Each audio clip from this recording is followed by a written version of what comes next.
Yeah,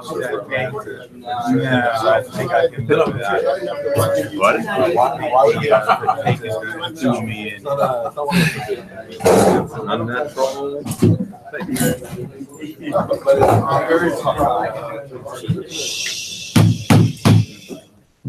Good morning.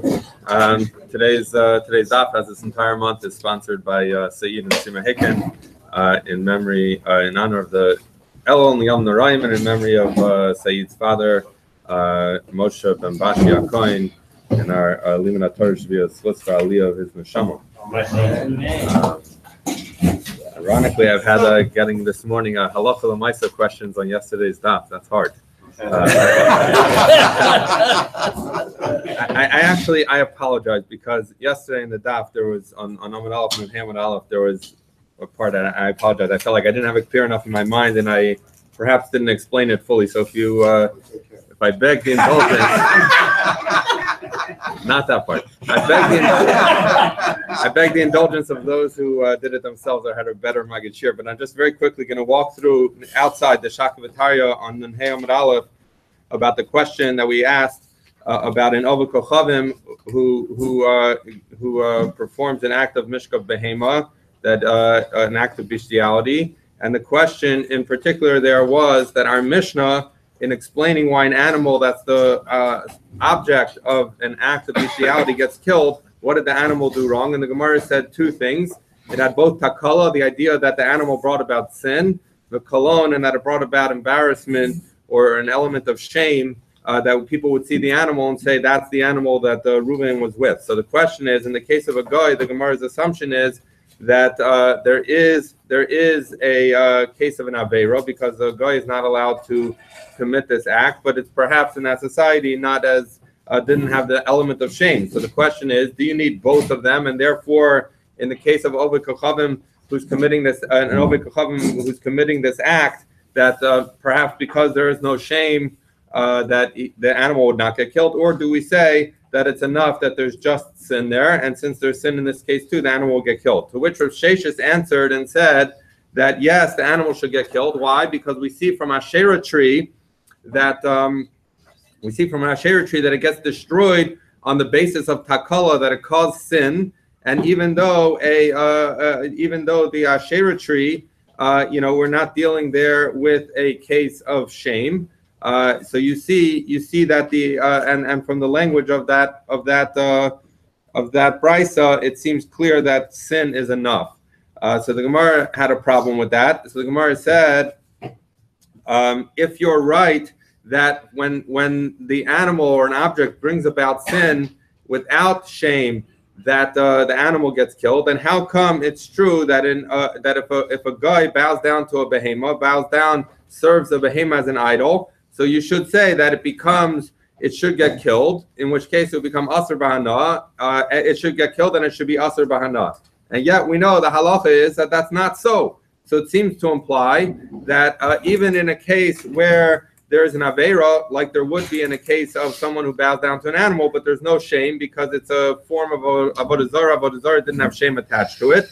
So why wouldn't you kill it? It must be that you don't kill when it's just an aveira. To which the Gemara said that no, because the reason you don't kill over there is not because you wouldn't kill just for an aveira, but because since in that case a Yisrael who would bow down to an animal, the animal would not get killed. So therefore, for that reason, when the guy bows down, you can't kill it either. But in theory, you would kill. How do we know that when Yisrael bows down, that it doesn't make it asur? Because we have a limud in the pasuk that says min habakar, which we discussed yesterday, to tell you that if a Jew bows down to an animal, it tells you can't bring it on to a carbon. Now we already know if something's asur b'hana, you can't bring it as a carbon, and if something is chayav misa, it's asur b'hana. So therefore, the fact that the Torah had to tell us you can't bring it as a carbon must mean that it's not asur b'hana, and therefore wasn't chayav misa.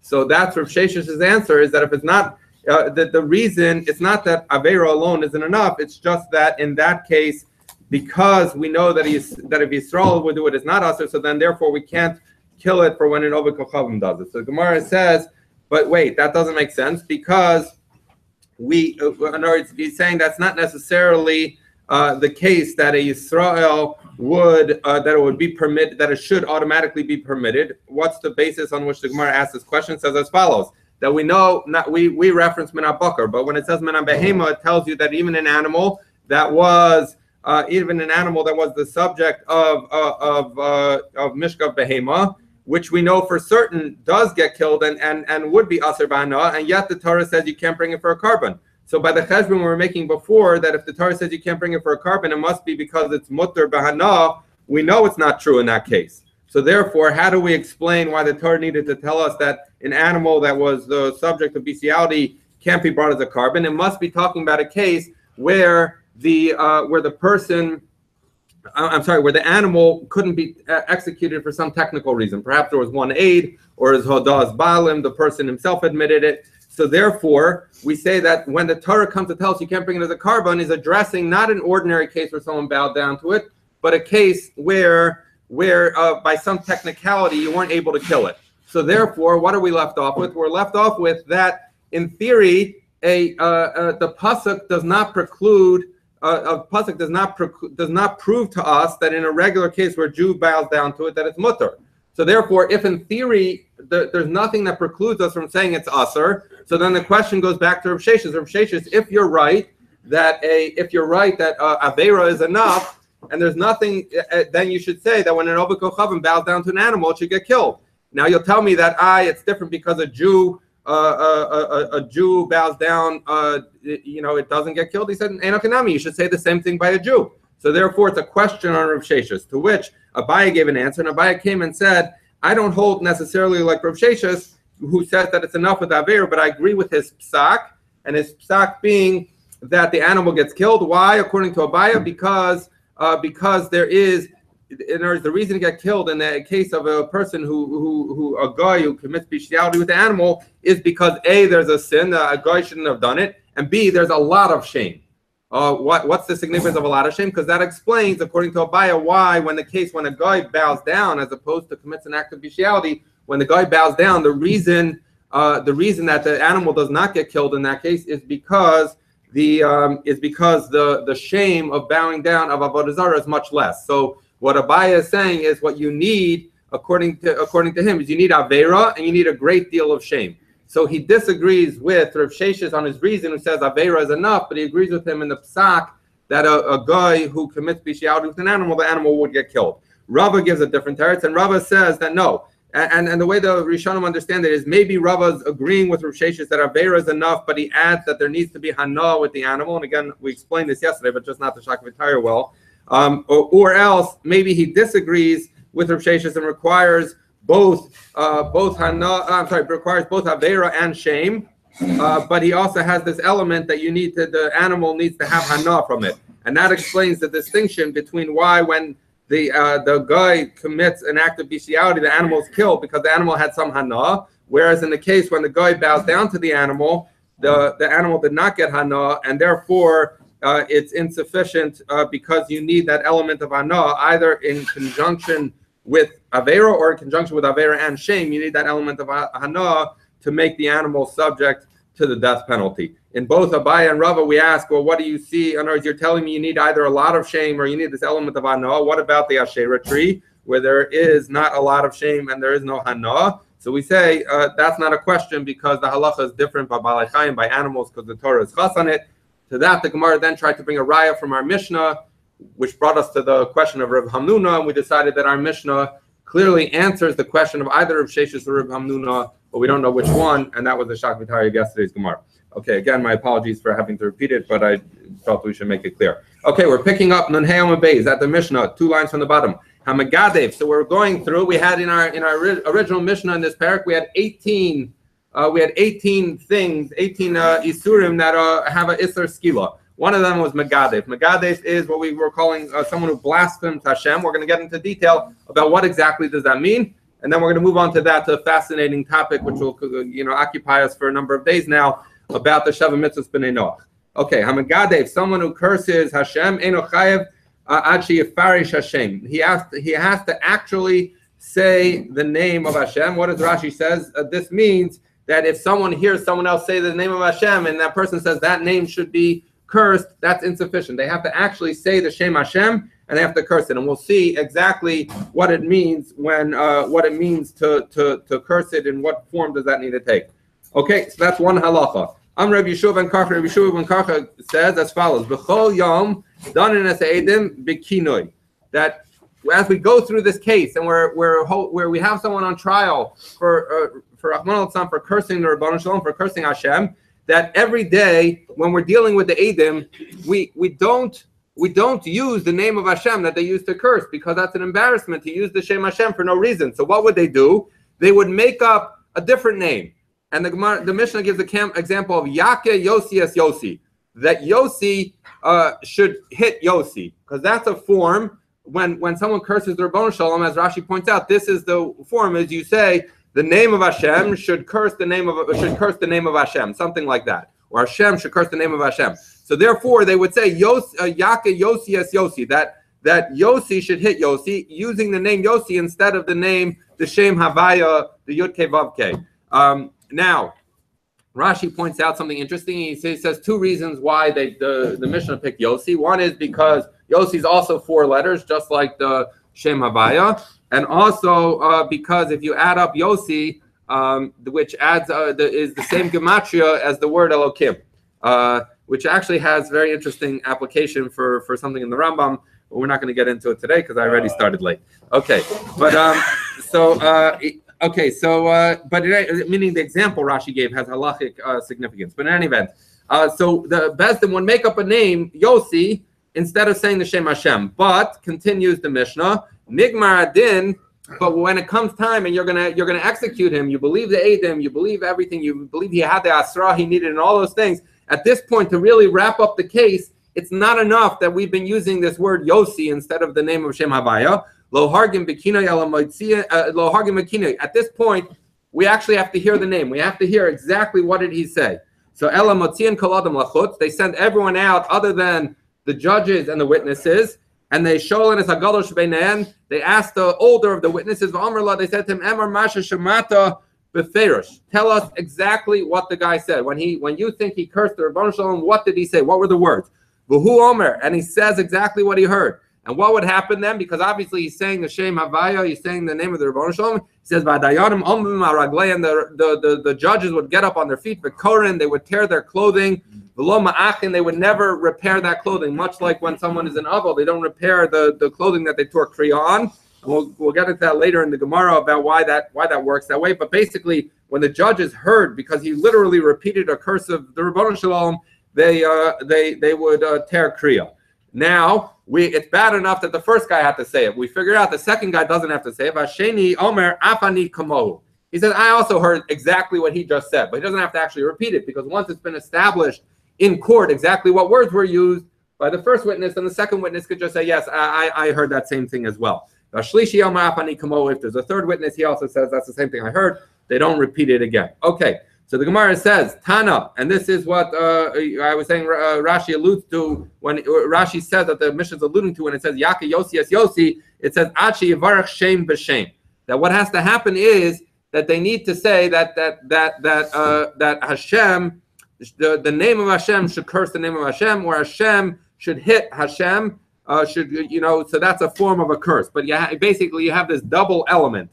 That the Yossi Yakes Yossi, the Yossi should hit Yossi, right? So the Gemara says, Minan Emili, how do I know that you need that double element? Amar Shmuel says, Damakra, because the pasuk says, V'nokev Shem Hashem mos yumas, that it says the person who curses Hashem should surely be killed. Regaim your gamu bo, that you should throw stones at him. Kolaeda, the whole people. Kager Ka'ezrach, the same halacha of the convert and the regular Yisrael. V'nakvo Shem yumas. That when he curses the name, he should die. So in the beginning of the pasuk, it says, "V'nokev Shem Hashem," one who curses the name of Hashem, and then it says, "V'nakvo Shem," when he curses the name, you must. So it says the same thing twice, that there's a cursing of Hashem. So that comes to tell you that the curse, the form of the curse that he needs to use in order to be chayav for Megadeh, is he has to say Hashem should curse Hashem, or Hashem should hit Hashem, something of that nature. So we see that from the pasuk. V'nokev Shem, v'nakvo Shem, you must. So the Gemara says, okay, mimai, how do I know? The han nokev lishna de bruchehu. how do I know that this word nokev, when we say nokev shem, benakvo shem, is a language of bracha? So we're going to see throughout the Gemara, anytime the Gemara talks about someone who Rahman al curses the Rebbeinu Shalom, it uses the language of bracha. It doesn't want to talk about the fact that there could be a person who could curse the Rebbeinu Shalom. So so how do we know that nokev means that? The chsiv, so it continues and says, obviously where you would know it from is ma ekav lakava kel, so that this is talking about when Bilam tried to curse Klal Yisrael and he couldn't curse, and he basically ended up blessing Klal Yisrael. He said, how can I curse when the Rebbeinu Shalom hasn't cursed them? In other words, my curses on Klal Yisrael don't work because the Rebbeinu Shalom hasn't cursed them. So what do you see? You see that kava is like nakev, is the idea of a curse. So we'd say that would be how you know that nokev means curse. The azharta and the azhara, the warning that you shouldn't do this, mehacha, comes from this pasuk, the pasuk in Shemos that says Elohim lo sekala, Elohim lo sekala, which references both the Rebbeinu Shalom and judges. It says that you shouldn't curse, so that would be the warning. So the Gemara is now, as Rashi points out helpfully, it's a long question. It says, how do I know that nokev shem means cursing, which obviously you would learn from Bilam, and then the azhara you would know from Elohim lo sekala. So the Gemara, so that's all part of the preface to the question. The Gemara is saying, but maybe nokev means something else. The aim of mivraz who? Maybe it means mivraz. What's mivraz? We had this actually a little while ago when we were talking about misa b'sayef with the sword. We said, how do you know that you chop off the head? Maybe you should stab the person with the sword. So mivraz is to stab.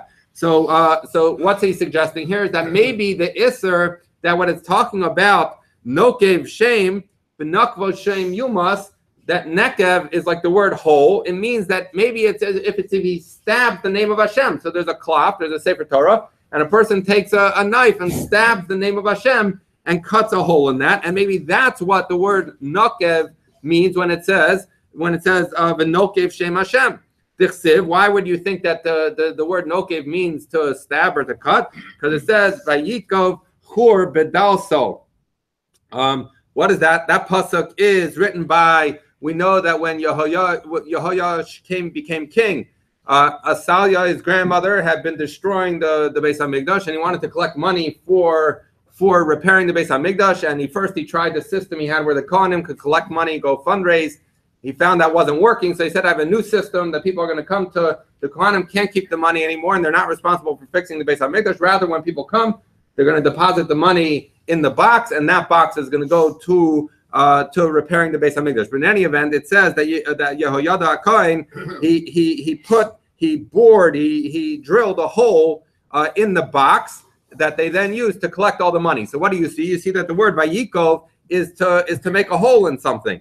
So maybe that's what it means. Nokev shem is that you can't pierce the name, physically pierce the name of the Rebbeinu Shalom. V'azharte mehacha. So where would be the azhara then? Where would be the warning if that's the punishment? Because the pasuk v'nokev shem Hashem says he dies. So where would be the azhara, the warning?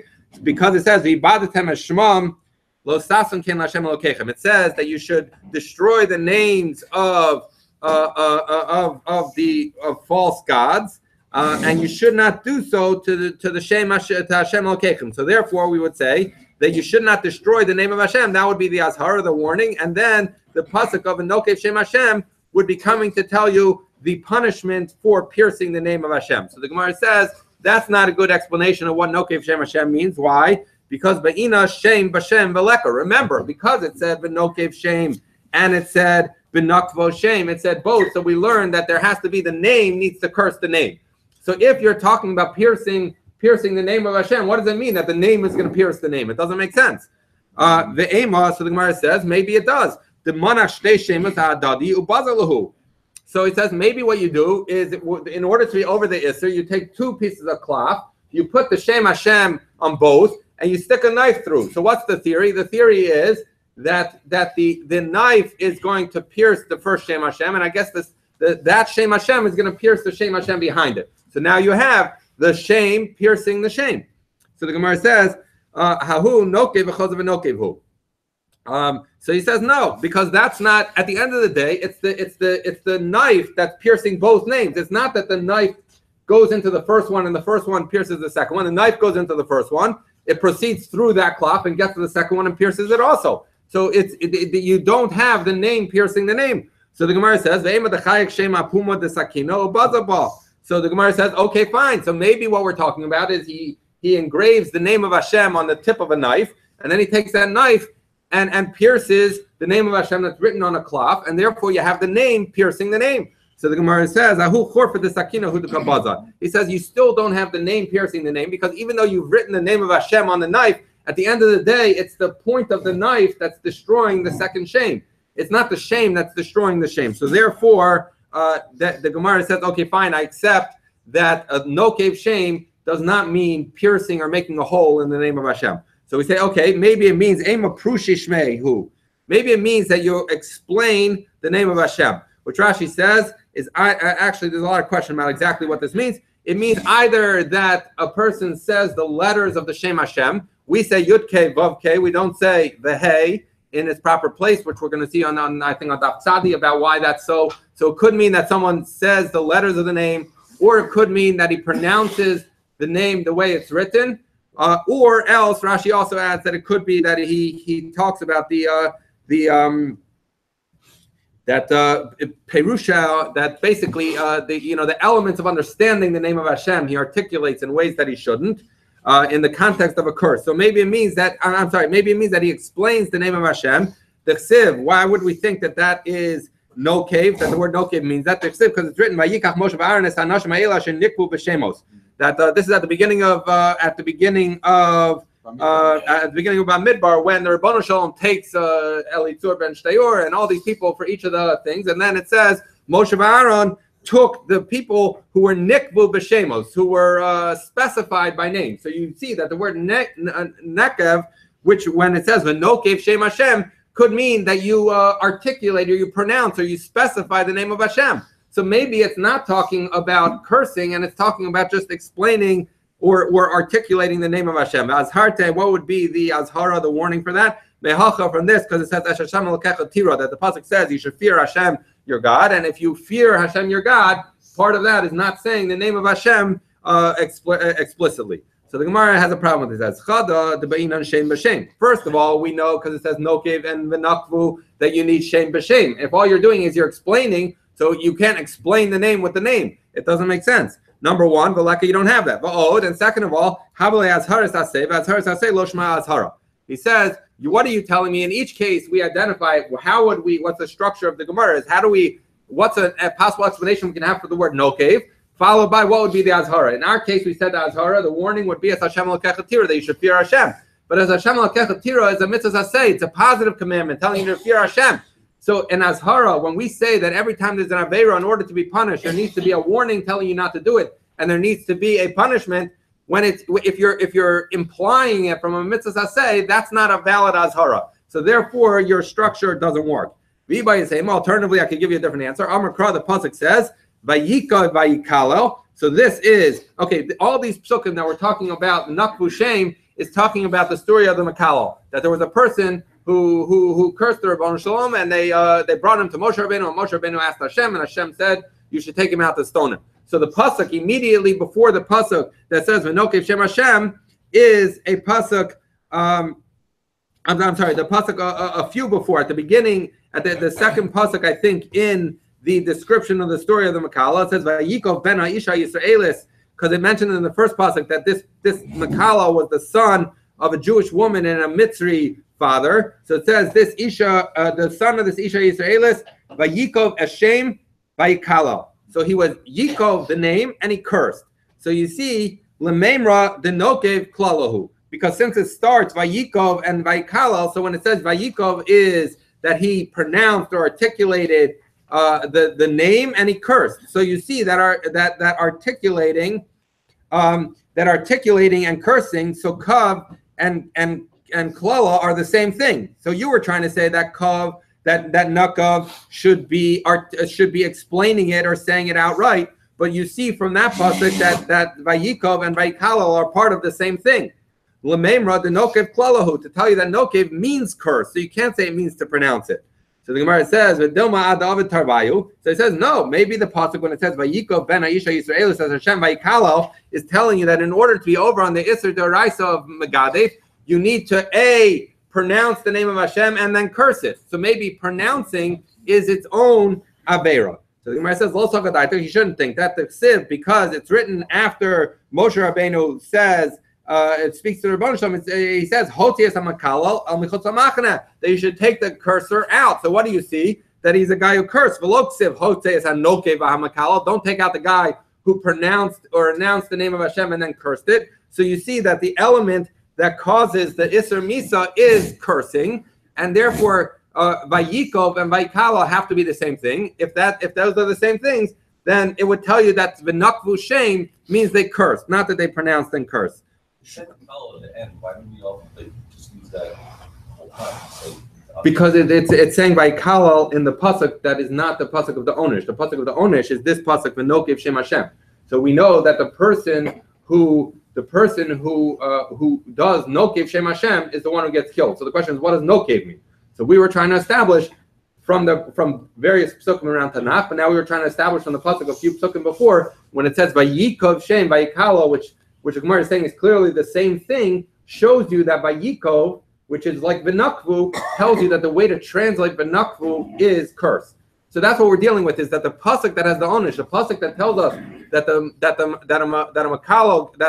Megadev gets stoned, uses the lashon of nekav or nakvu. So we're trying to figure out, what does it mean? So once we know Vayikov at the beginning, if we can isolate what does Vayikov mean, does it mean that he announced and articulated it, or does it mean that he cursed it? So we're saying it can't be that he just announced it, he actually has to curse it, and that's what the pasuk V'nokev Shem Hashem means.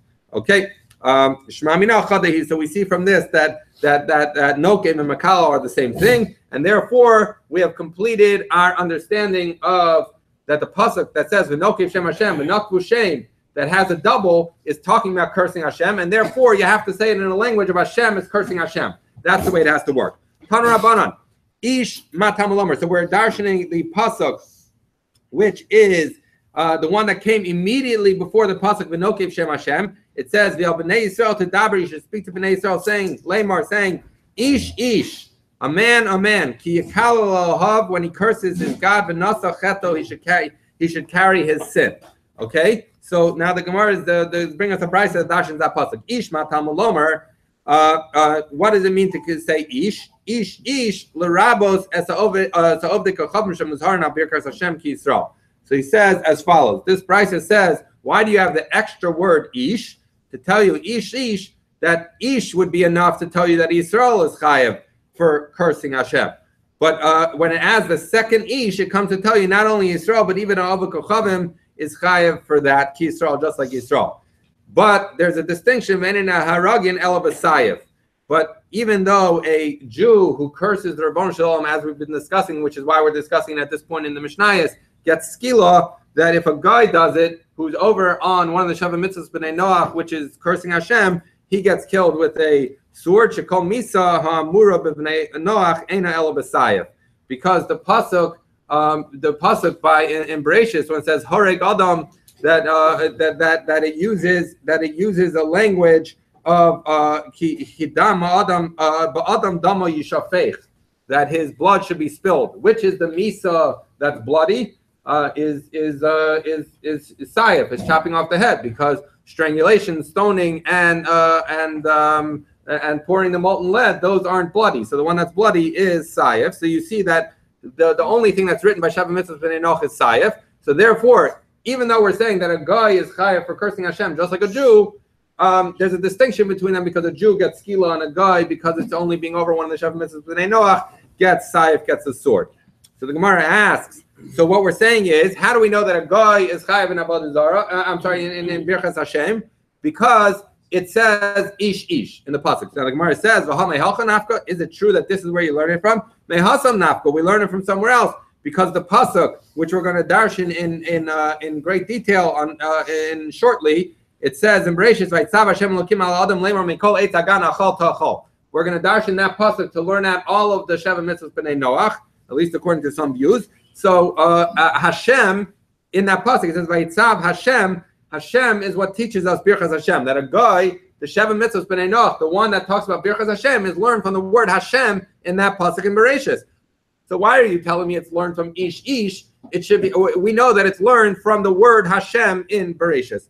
So Amar Rav Yitzchak Nafcha answered as follows: Lo nitzracha elo l'rebusa hakinuyim v'ali b'der Meir. Rav Yitzchak Nafcha says, what are we learning from Ishish? You're right. We do learn from Bereshis that a guy is chayav for cursing Hashem, but it's coming to tell us that not only is a guy chayav for cursing Hashem if he uses the Shem HaMeforush, like Hashem, which is what we see in Bereshis, but even if he uses another name of Hashem, for example, Shakai, Tzvakos, any of these other names of Hashem are the ones that basically, as Rashi points out, I think it's the ones that you're not allowed to destroy, you're not allowed to erase, are the ones that are the kinuyim, the other names for Hashem. And he says, and this is in accordance with the Rameir, the Sanya, because we learned Ish ki kal elokav v'nasa cheto. So this is the pasuk right before the Menokev Shem. It says, and a man who curses his God, he should carry a sin. Matam alomar. What is it coming to tell us here when it says v'halak kvar nemer v'nokev Shem Hashem most you must? So we already know from the next pasuk that you can't curse.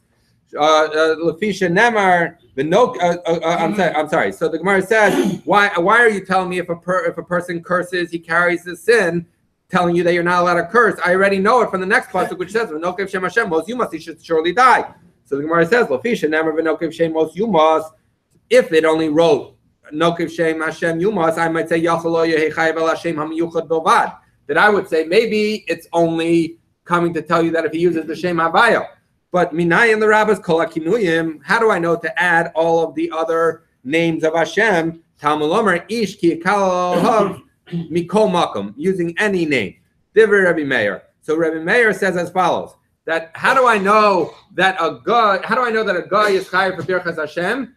That is from that. I'm sorry. So Rabbi Meir is saying, how do I dash in this pasuk? Why do I need this pasuk if the next pasuk tells me that you kill him? Why do I need this one to tell you you can't? That you can't curse. V'nasa cheto, he's coming to say is that the Nokev Shem only tells you Shem Havaya. Ish tells you even a kinoi. Now Rabbi Meir is saying his halacha by a Jew, nothing to do with a guy, right? Rabbi Meir is saying a Jew is chayav for birchas Hashem with the Shem Havaya, and he's chayav for cursing Hashem if he uses a kinoi, one of the other names of Hashem. So now what Rabbi Yitzchak Nafcha is doing is saying as follows: that what does Rabbi Meir uses the pasuk of Ishish ki kal al kav to understand that a Jew, a kinoi, is also included in the misa of a nokev shem, right? So the pasuk of Ish ki kal al kav is what tells you that kinuyim are chayav misa, right? So all Rabbi Yitzchak Nafcha does, it says you're right. Where do I learn that? Now we're going to switch from a Jew. Rabbi Meir learns that a Jew is chayav for kinoi from pasuk tesvav, and pasuk tezayin is chayav for shem HaMeforush. What Rabbi Yitzchak Nafcha now does, it says that what about a guy? So he's going to say, I agree with you that a guy that is not allowed to curse Hashem, that we learn from the pasuk in Bereshis, which we're going to learn later, right? Tzav Hashem.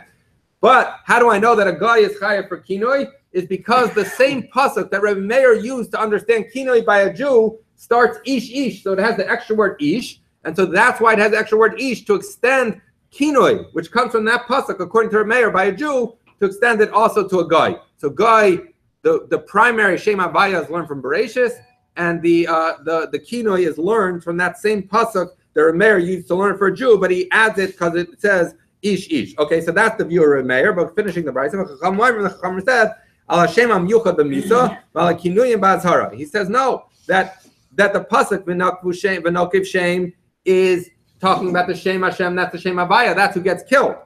The pasuk before, I agree with you, it's talking about kinuyim, but it's not being lumped into the pasuk of who gets killed. Rather, how do you read it? Ishish ki kal kav, that when a person curses his God, v'nasa cheto, he carries his chet. What does that mean? That means he's chayav kares.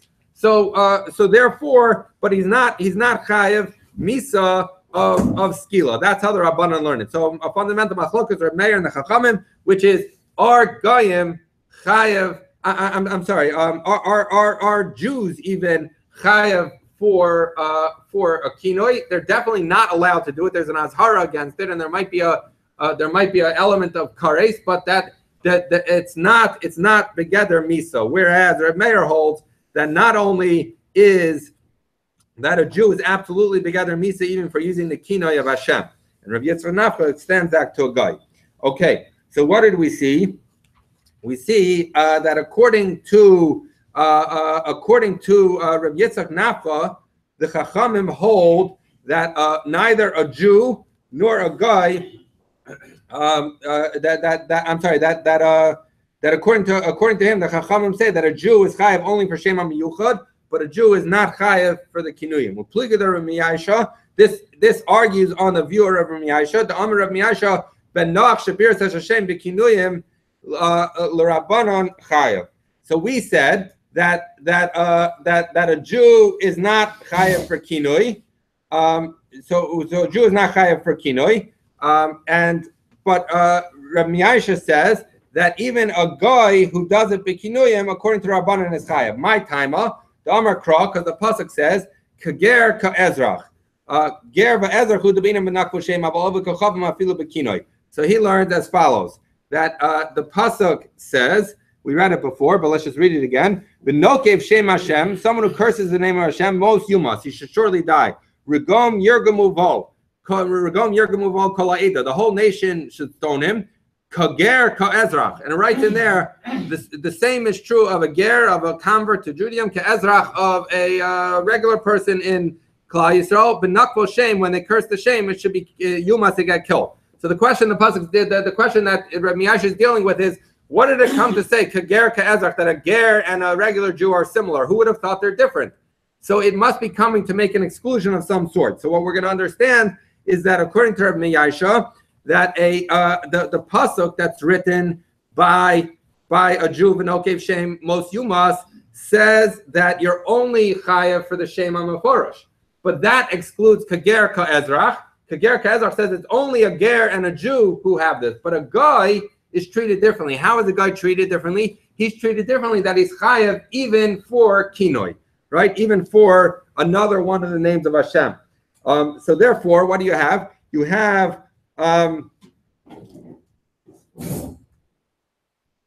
because basically the way Rabbi Yitzchak Nafcha said it, when he said the rabbis is a kinuyim v'alibid Reb Meir, when he says that the pasuk ish comes to add kinuyim, and according to Reb Meir, the implication is that the Rabbanan hold that a ben Noach is pater, that a guy is pater for using a kinoi. So we're saying Rabbi Yitzchak Nafcha basically implied that a guy is not chayav for kinoi, and we see Rabbi Miyasha is mechayev a guy for kinoi. Now they learn it out from a different place. Rabbi Yitzchak Nafcha learned it out from the extra word ish, which tied it to the pasuk of Ki Kal Al Kav, and Rabbi Miyasha learned it from Kager Ka'ezrach. But basically, Reb Meir was saying it his opinion, and Rabbi Yitzchak Nafcha extended that to a guy. In this case, we're going in the view of the Chachamim. Rabbi Miyasha holds that the Chachamim agree that a guy is chayav for using a kinoi. He's just a Jew is not chayav for using a kinoi. It's usher, but it's not a chiyav misa. Okay, so the Gemara says, Rabbi Meir, hi kager ka'ezrach my avidlei. So what does Rabbi Meir use kager ka'ezrach? Because he does not need it like Rabbi Yaisha to teach that a guy is chayav for kinoi, because he already knew that from ish ish. So Rabbi Meir learned it from ish ish. So what does he do with the limitation of kager ka'ezrach? He says, my avidlei. He says, ger ezrach beskila v'lo v'kochavim b'sayev. He says, I was coming to tell you that it's only a ger, a convert, or a regular Yisrael who gets skila, because remember, we're dealing in the pasuk of Anokev Shem Hashem, which says they get stoned. So you might think that just like a Jew or a convert gets skila, so too in Oved Kochavim. Therefore, it comes to tell you, Davka, ger, and Ezrach get stoned, but in Oved Kochavim gets the sayef.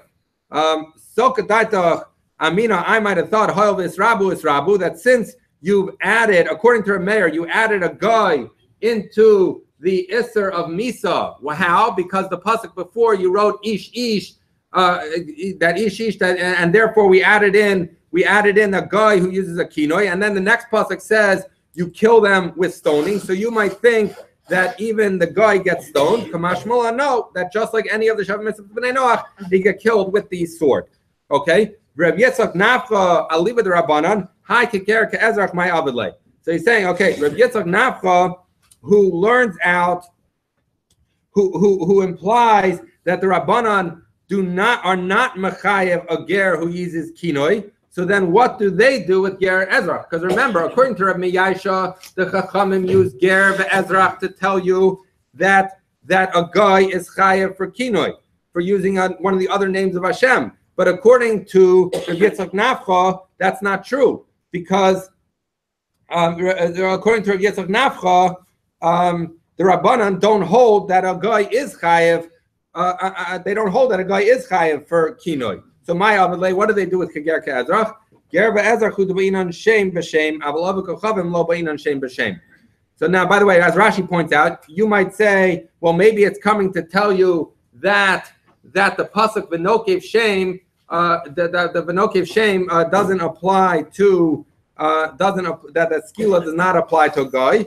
He's going to say no, because according to Rav Yitzchak Nafcha agrees that the Rabbanan learn out the isser of a guy doing Birchas Hashem from Parshas Bereshis. So then, therefore, the fact that it's written Keger Ezrach here in the pasuk of Mos Yumas, it couldn't possibly be coming to exclude something that was written in Bereshis. So I need some other understanding of what Ger Ezrach is. So we're coming to say that Ger Ezrach teaches you a limitation of a guy is different than a Jew. It's only a ger or a regular Jew who, in order to be chayav on Birchas Hashem, needs to do a curse of shem b'shem, that curse Hashem with the name of Hashem. But a guy, if he just curses the name of Hashem, he doesn't say the name of Hashem should curse the name of Hashem, then he's going to be chayav. That's how Rav Yitzchak Nafcha understands with the limitation of Ger Ezrach in the pasuk by V'nokev Shem Hashem Mos Yumas. Okay. So ish lamali. I'm sorry.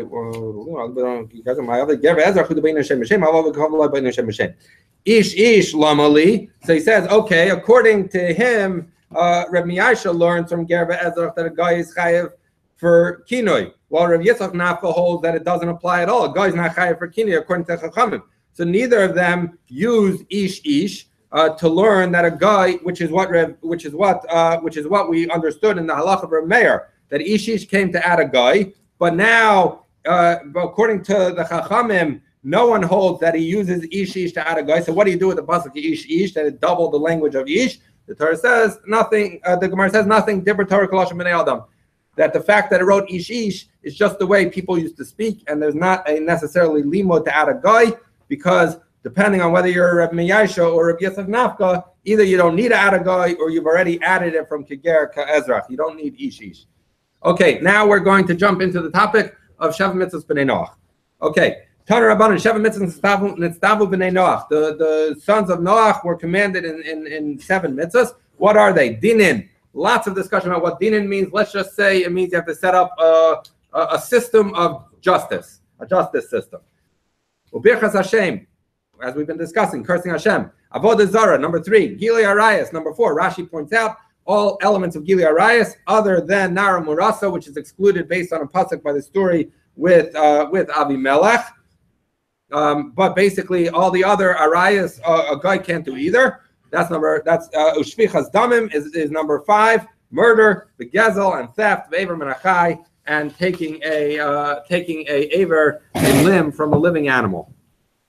Those are the Sheva Mitzvahs B'nei Noach. Now we're all used to 7 Mitzvahs B'nei Noach. Now we're gonna have people mess with that.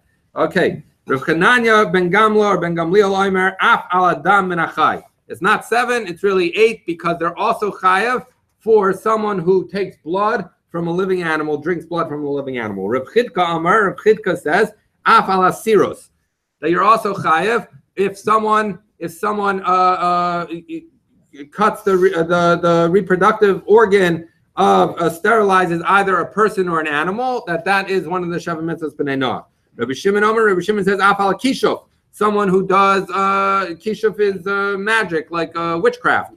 Rabbi Yossi Omer, Rabbi Yossi says, Kol Omer b'Parshas Kishuf. Not only Kishuf itself is also, but anything that's written in the Parsha of Kishuf, Ben Noach Muzar Alav. That a Ben Noach is warned that he's not allowed to do it. It's included in the Sheva Mitzvahs B'nei Noach. So these are the psukim in Devarim, which say as follows: that you should not find amongst you, meaning amongst those in Klal Yisrael, someone who passes his son or his daughter in fire. We learned about this before. Molech was not exactly, as we discussed previously, was not a form of avodah zarah. It was a pagan practice that was prohibited. That's Molech. Kosem Kesamim is someone who used to try and they would have a stick, and they would use the stick to figure things out about what's going to happen in the future. Ma'onein is someone who tries to use some method to figure out the right time to do things, or, and this is a very interesting sugya halacha l'maisa, that doing tricks, that sleight of hand tricks are one of the Sheva Mitzvahs b'nei Noach, and that gets into whole questions about whether magic shows of the nature we have, whether that's a problem. A menachesh is someone who basically, you stub your toe and say it must mean that the Ribono Shel Olam doesn't want me to have this meeting this morning, like things that are unrelated, and you just read into things that happen to understand what's going on. Umechashef, witchcraft. Chaver is like the word chabura. It gathers, basically, I think that's the source. It gathers animals together using some kind of like a snake charmer or something like that. Gets animals to gather. V'shol Ov Yadoni, we talked about this before, because Ov Yadoni was the source for many of our understandings of skila. Ov is where someone essentially does something with his armpit to bring about a dead person. Yadoni, or there is a certain bone, and he would put it in his mouth, and that bone would, the dead would speak. But Darish Alamesim is someone who goes to a cemetery and he fasts and he engages in conversations with the dead. And basically, the pasuk continues. It says, "Ubeglal hatoivos ha'ele Hashem Elokecha morish osam mipanecha." Right? That it says, why should you not have any of these things amongst you in Klal Yisrael? Is because these are all toevos that the people who lived in Eretz Canaan before you kicked them out did, and that's why they got kicked out, right? So what's it saying? It's saying that you should not do the things the Goyim did, because then you're also going to get kicked out, because the Goyim got kicked out because of these things. So what we're saying is, v'lo anish elam ken hizer, and we know that you can't punish someone for something unless you warn him. So if the Canaanite nations were kicked out of Eretz Yisrael because they did these things, then they got a punishment. So they got a punishment, they must have been warned. How would they be warned? It would have to be that these are included in the Sheva Mitzvahs b'nei Noach, that the Goyim knew they couldn't do all these things, and that's why we were entitled to expel the Canaanim for having done it. Rabbi Elazar says, Apal Kloyim, that another one of the Mitzvahs b'nei Noach is Kloyim, and the Gemara is going to establish which of the various forms of Kloyim is included here. Mutar b'nei Noach, Lilbush Kloyim, Lilzraya Kloyim. It's not talking about shatnez, which is a form of Kloyim, nor is it talking about planting different seeds in the same place. That is Kloyim for a Jew, but not Kloyim that's included in Sheva Mitzvahs b'nei Noach.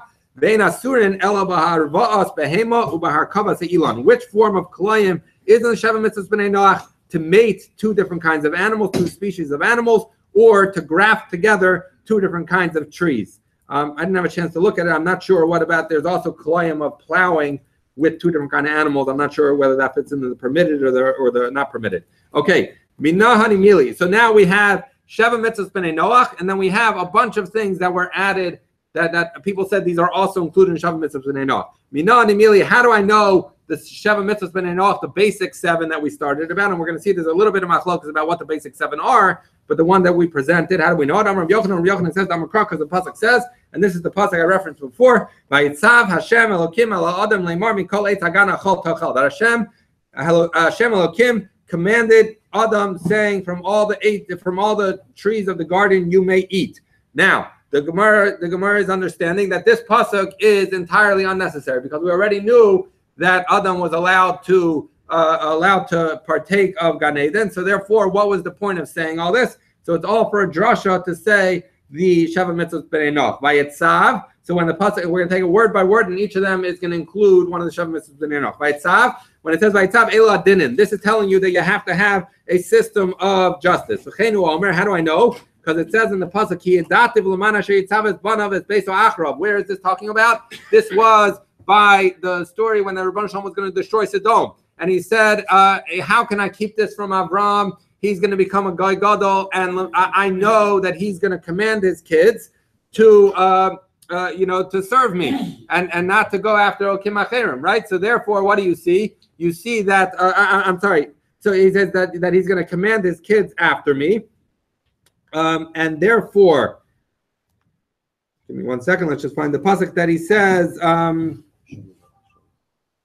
sorry.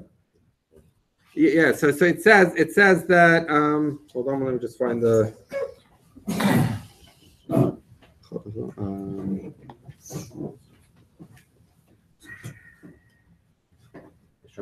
Okay. V'shamar b'derech Hashem lasas tzedakah mishpat. That's what it says. That I'm sorry. That's the continuation of the pasuk. That the pasuk is written by Avram. It says ki dativ, either that I know him or that I love him because l'man asher yitzav es banam es beis ha'achrav v'shamru derech Hashem. They're going to keep the way of Hashem. Lasas tzedakah umishpat, to do tzedakah and mishpat. So you see that Hashem, when he says that Avram Avinu is going to be metzaveh es banav, he's going to command them with a tzivoy, is referring to mishpat. So that's how we see that the lashon of tziv vayitzav is saying that you have to have a system of justice. Birchas Hashem. So the pasuk considers vayitzav Hashem. So when it says Hashem, zu birchas Hashem. This is adding in the word Hashem includes that you curse Hashem. We had this on Amud Aleph because we asked, how can you say you learn a goy is chayv and birchas Hashem from ish? You had it from Hashem. This is where we have the source of the word Hashem teaches you that a goy is chayv and birchas Hashem. And so it said, "V'nokev shem Hashem." Most you must that the word Hashem is associated with birchas, the pasuk of birchas Hashem. Okay, the pasuk continues, "Vayitzav Hashem Elokim." So it says Elokim zu avodas kol chavim. Now, when it says the word Elokim is coming to tell you that a guy is not allowed to serve idols. How do I know that Elokim means idols? I'm sorry, so that you should not have other gods. So you see that the word Elohim, other gods, is a reference to Avodah Zarah, and therefore in this pasuk when it says Elohim, it's coming to tell you that a guy is not allowed to serve Avodah Zarah. Ala Adam, it says Vayitzav Hashem Elokim ala Adam. Zu shvichas damim. This is shvichas damim. V'cheinu Amar. The pasuk says Shofech dam ha'adam. That the person who spills the blood of an Adam. So you see that the word Adam is a reference to murder. Lamar saying that says Vayitzav Hashem Elokim. Vayitzav Hashem Elokim. So then it says the word Elokim ala Adam Lamar saying. So Lamar is Gila Arayas. How do we know that Lamar is Gila Arayas? So it says Lamar. This is a pasuk in Yirmiyahu which says. As Tosfos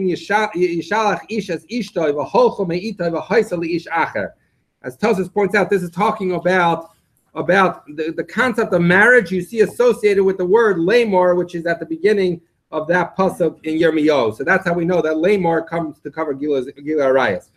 Mikol eitz hagan. So it says that he could eat from all the fruits of the garden. Below gazel, but not the ones that are stolen. Rashi explains that since the Torah needed to come and tell us that the Torah needed to come and permit him to tell him that he can have the fruits of the gan, that something that's not been assigned to him is usher to him, i.e., if something doesn't belong to you, if someone hasn't told you that it's yours, you can't take it. So that's where you see that there's gazel for a guy.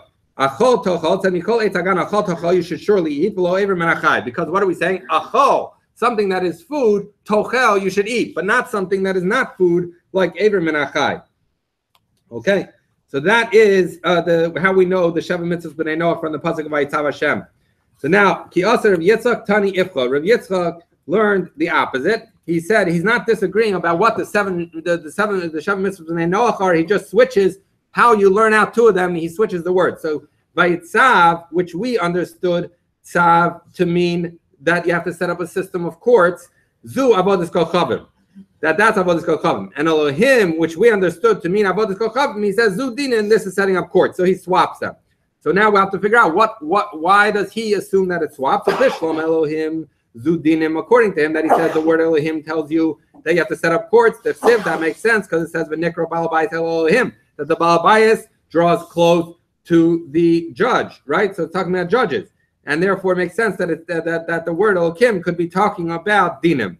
Ela vayitzav zu avodah zarah my mashma. How does he know that the word vayitzav, that the word tzivoy relates to avodah zarah? Rav Chisda, Rav Yitzchak bar Avdimi. There are two answers. Rav Chisda and Rav Yitzchak bar Avdimi each give an answer. Chadam, or one of them says Saru maher men aderech asher tzivisem asu lahem ego masecha. So when it's written by the egel, it says that they went off quickly from the derech that I commanded them, tziva asu lahem egel, and they made an egel. So what do you see? That when it says the way I commanded them is violated by them making the egel, you see that tzivui is telling you that you can't have avodah zarah. So that's it. The Chadam and the other one says, Ashuk Ephraim ritzutz mishpat ki hoel halach achrei tzav. What is this? This is a pasuk in Hosea, which is talking about various punishments, and it says Ashuk Ephraim, that Ephraim is going to be pushed or compressed. Ritzutz mishpat, that justice is that he's broken by justice. So basically, he's saying, as Rashi points out, Ashuk Ephraim is saying miyad sonov, that his enemies are going to be on top of him. Ritzutz mishpat, that they'll be broken. Ritzutz ayidei shvatim shel HaKadosh Baruch Hu, that they'll be broken by mishpat because the Rabbanu Shalom is going to apply his mishpat to break them. So what are they getting this bad punishment both from their enemies and from the Rabbanu Shalom? Ki hoil halach achrei tzav, because they were quick or easy to go after tzav. Rashi says tzav mipnei shenisratzel leleches achrei tzivu shel nevi'ei habal, that they were quick to go after the commandments of the false prophets of Baal, the avodah zarah of Baal. So what do you see? You see that when it says tzav, it's referring to the teachings of the avodah zarah, and that's why it says that the Rabbanu Shalom is going to break them with mishpah, with judgment. So you see that tzav is related to avodah zarah. Okay, fine. So I'm sorry, it's nothing to do with mishpah. It has to do with avodah zarah. Ki hoil halach achrei tzav. They went after tzav, a commandment. So you see that tzivui is tied to avodah zarah because avodah zarah Baal was a form of avodah zarah. Okay, my binaya. What's the difference between the two things? Whether you learn it from that saru mahir men aderech asher tzivisem asu lahem ego masecha, that they made an ego, versus if you learn it out from halach achrei tzav. The difference would be, in other words, if you learn out that a guy is chayv in avodah zarah, the difference will come about if you have a guy who made an avodah zarah and then he did not bow down to the avodah zarah, he just made it. So what is that? The Amar, because the Amar asu, because of the one who learns it from the pasuk asu lahem ego masecha, tells you if that's where you learn that a guy is chayav for avodah zarah, then mishas asiyah mechayav. So then, from the moment you make, because we learn it out from saying that Yidden made an ego. So then, for a guy also, the minute a guy makes an avodah zarah, he's over on the mitzvah of b'nei Noach. But according to Laman Amar ki hoel halach achrei tzav, that they were quick to go after the command of Baal, of the Nevi'ei Baal, ad the azol basrei palachla. So then it's only once he went after them and they served Baal. So depending which way you learn out, you'll learn, does a guy have to just make an avodah zarah, even if he doesn't serve it, or does he actually have to serve it? So according to the one that says asu lahem ego masecha, even making is a problem. According to the one that says halach achrei tzav, is saying that no, you actually have to serve before the guy is chayav for avodah zarah. Amar Rava.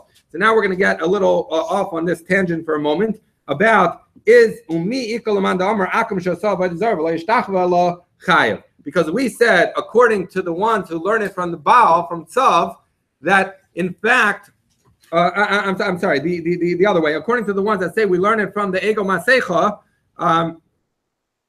according to the ones who say we learn it from the Ego Masecha, we're saying that he's actually chayv even when he makes it and doesn't bow down to it. But Tanya, I have a problem with that because we learned in a brayso ba'akum with the guy dvarim shebezin shal yisrael misin aleim ben noach mudar aleim. He's saying anything that a bezdin, that there's a chiyuv misas bezdin on it, that in those cases a guy is, if there's a chiyuv misas bezdin for a Jew, then a guy is not allowed to do it either. Ein bezdin shal yisrael misin aleim. But if it's something that a Jew is not killed for, ein ben noach mudar aleim, then a ben noach is not chayiv, and that is not chayiv. It's not one of the shavim mitzvahs b'nei Noach.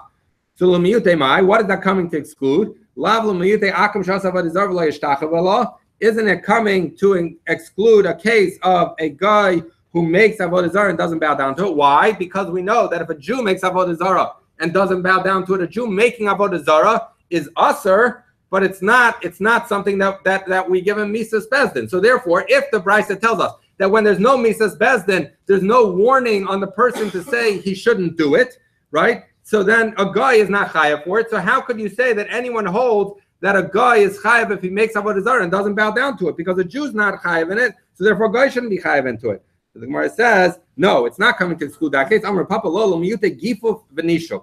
It's coming to exclude someone who hugs and kisses an idol. That's what it's saying, that because a Jew is not chayav misa on it, a guy is not chayav on it either. So why not say our case too, that a guy, a Jew is not chayav misa for making an idol, not bowing down to it. So a guy shouldn't either. So Rashi says, because that we learn from the pasuk when it says that you go after the tziva in the VA Baal. And you have that pasuk of Tzav tells you that is actually a commandment. But in any event, we were saying, is it possible that anyone holds that you can make an idol and bow down to it, that the guy should be chayav? But we learned that a guy's never chayav if a Jew's not chayav misa. So we say no. That thing that said the guy's not chayav if a Jew's not chayav misa was talking about hugging or kissing an idol. But in fact, making an idol and not bow, even if you don't bow down to it, according to one view, would be usher for a guy. Now that we talked about this hugging and kissing an idol, gifu f'nishok demai. When we say that you hug or kiss an idol, what are we talking about? Ilema kedarka.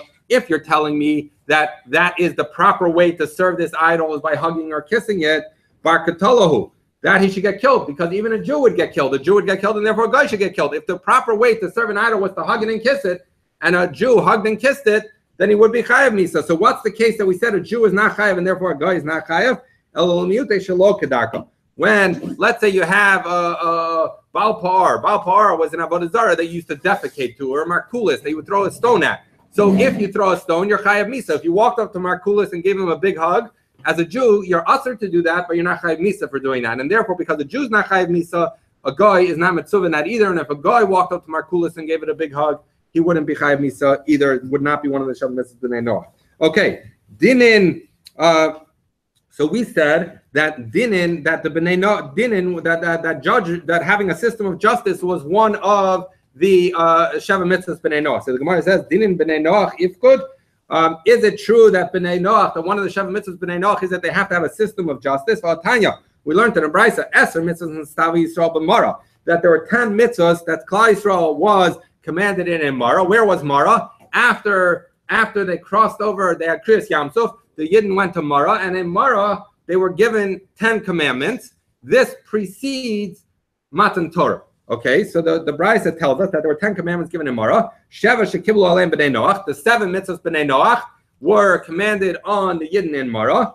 V'hosifu aleim, and they added on to those 7 dinin v'Shabbos v'kibbut avim.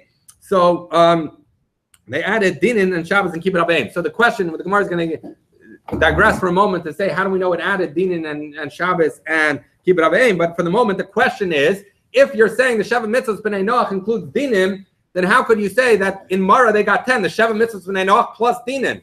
If Dinan was already included in the 7, it can't be number 8. Okay, but that's going to be the Gemara's kasha. The Gemara wants to know, Dinan, how do I know that they were commanded that in Mara? It's written by Mara, Sham, Sam, Lo, Chok, Mishpat, that it says, there he emplaced or put for them Chok and Mishpat. So you see that at Mara they were commanded to have a system of justice. Shabbos and kibbut avim. How do I know Shabbos and kibbut avim? Because it's written Tivcha Hashem Elokecha. That in the luchos shnios that were written on the luchos, when it said that you have kibbut avim and Shabbos, in each case it's written Tivcha Hashem Elokecha, like Hashem your God already commanded you. So if this is at Matan Torah, when did he already command them? It was back at Mara. So that's how we know that at Mara there were Sheva mitzvahs b'nei Noach plus Dinin plus kibbut avim plus Shabbos. So now we're left with our kasha. Well, Rav Yehuda explains kasher tivcha is kasher tivcha b'mara. Okay, so now we're left with our kasha that how could dinin be in the Sheva mitzvahs b'nei Noach if dinin was added onto the Sheva mitzvahs b'nei Noach and Mara? Amar Rav Nachman, Amar Rav Bar Avuha, le'nitzercha el le'edim ve'edim b'hasra. He's saying as follows, that when Sheva mitzvahs b'nei Noach definitely included setting up a system of justice. When it added dinin and Mara, it was coming to tell you 3 halachas. Le'eda we use to understand that capital cases. We learned that on Daf Beis that you need 23 judges by capital case, and you need 2 Eidim, and you need Hasra. So that was added on in Mara for the Jews. But for the Goyim, when it says Dinin, they could have a capital case with 1 judge, they could have 1 witness, they don't need Hasra, they don't need any of those things because those things were only added for the Jews. Those were not elements of dinim that were included in Sheva Mitzvah B'nai Noach. They have the part that was included in Sheva Mitzvah B'nai Noach. Then you have these three things that were added on for the Jews in Mara. The Gemara says, "Yahachi ma'avo sifo le'em dinim." What does it say that they added on them dinim? All you did is you gave me rules of procedure. So you gave me more rules of procedure, but you didn't apply new halachas on Klal Yisrael, and you didn't apply new systems of judgment. So we don't like that it was just adding these three. No, that what it added in Mara was Dine Knasas. Why? Because I would not know this. Because remember, where did we learn out judgment? Because it says Lasos Tzedakah Mishpat. Rashi says Tzedakah Mishpat is judgment, is strict judgment. Tzedakah is coming to tell you Pshara, but neither of those compromise, but neither of those would tell you that there is a idea of Knas. A Knas is the idea that you have to pay more than you cause damage. Like you have to pay kefil or dal v'hei. That's a new concept. That's not included in Tzedakah and Mishpat. So therefore, regular halachas were included in dinin. What dinin did they add at Mara? They added the idea of Knasas. The Gemara says, "Akati v'osifu b'dinim mibayilei." But if that's right, if you just added a new laws saying a concept of Knasas, it wouldn't say they added dinin. You would say you added bid dinin into dinin. You added additional elements. But the way the Brisa made it sound is you added dinin, the whole system of laws. The Gemara says, that you add every pelach, Rashi says in Medina, every nation and every city needs to have a court. And therefore, when it was saying they added dinin, was coming to tell you it doesn't mean laws, it means but they din. Dinin means but they din. So therefore, Sheva Mitzvah B'nai Noach already included a system of justice. The word dinin means that it added on for the Jews in Mara that they needed to have bez in every city. But the Gemara says, are you saying that B'nai Noach didn't have to have judges in every town, and it was only added for the Jews in Mara? We learn in the Brisa, but they did in every year, just like Jews are commanded to have it in every nation, in every city. But they did in every year. The Brisa tells us that Goyim are also mitzvah in this. So how could you say that dinin that was added in Mara is coming to say that Jews need to have, but they didn't, but the Goyim don't, but we see the Goyim also need it. Rava says, you're right. So this Brisa that tells us that we had at Mara 7 plus dinin plus Shabbos and Kibbutz Av was going according to a different view of what the Sheva Mitzvahs B'nai Noach are. Haitana Tanat B'nai Menashe. That's the Tanat B'nai Menashe. The Mapik Dach v'Ayal Sach. Because they take out two.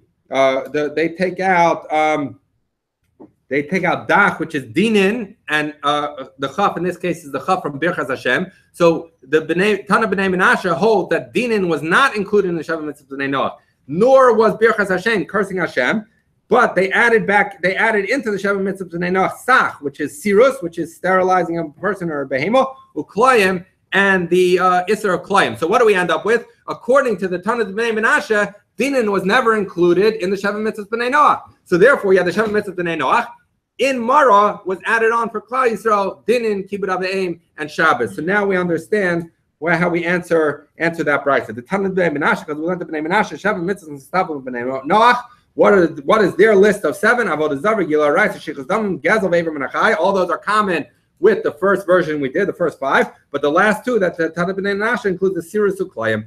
So what do you see? You see that their version of 7 is different. The Brisa continues. Rabbi Yehuda says, Adam Rishon lo nestava ela avodah zarah bovad. That he says, even though I agree with you that subsequently the B'nai Noach got additional things that they had to keep, Adam Rishon only had 1. He was only commanded on avodah zarah. Shenamar, because it says, Vayitzav Hashem Elokim al ha'adam. So the way we're reading this pasuk is Vayitzav Hashem. Hashem commanded Elokim ala Adam. He told man, you have to have Elokim, and Elokim is a reference to Avodah Zarah. So Adam Rishon himself was only mitzvah in Avodah Zarah. Rabbi Yehuda Bar Meseira says, Afal Birchas Hashem. I agree with the way you're reading the pasuk. Vayitzav Hashem. Hashem commanded Elokim ala Adam, Elokim on a person. But Elokim includes more than just Avodah Zarah. It also includes Birchas Hashem. The Yesh Omrim, and there are also the Yesh Omrim. There's additional view that says Afal Adinim. That Adam Rishon was also mitzvah on dinim. Why? Because they're saying that when it says Vayitzav Hashem, Hashem commanded Elokim ala Adam, Elokim includes Avodah Zarah, and it includes Birchas Hashem, and it includes dinim. So the Gemara says, so that's the view of So now we have Rabbi Yehuda ben Beseira, and the Yesh Omer. So now the Gemara says, "Come on, Azal Hadam Rabbi Yehuda," because all of those they learn out are included in the word Elokim. So the Gemara now asks, "Come on, Azal Hadam Rabbi Yehuda Marav," that in accordance with which of these views does it go? That which Rabbi Yehuda said in the name of Rab, that saying to Adam Marisha, Elokim ani lo sekalaluni, I am your God, don't curse me. Elokim ani lo simiruni, I'm your God, don't swap me out for a different God. Elokim ani yehei moiroi alechem, that my fear should be upon you, which is also a way of saying that, you should have dinim, because the reason the fear of Hashem would mean that we have mishpat. So the Gemara says, come on, like who is this going? Ki yesh omrim, like the yesh omrim, because the structure was Rabbi Yehuda said one thing, which was avodah zarah. Rabbi Yehuda ben Beseira added birchas Hashem, and the yesh omrim added dinim. So when we say that Rebbeinu Shalom told Adam, don't curse me, don't swap me out, and have fear of me, i.e. justice, it was the yesh omrim. So that's the conclusion of the Gemara as to who has that opinion. Tomorrow we pick up Tana D'Bnei Menashe.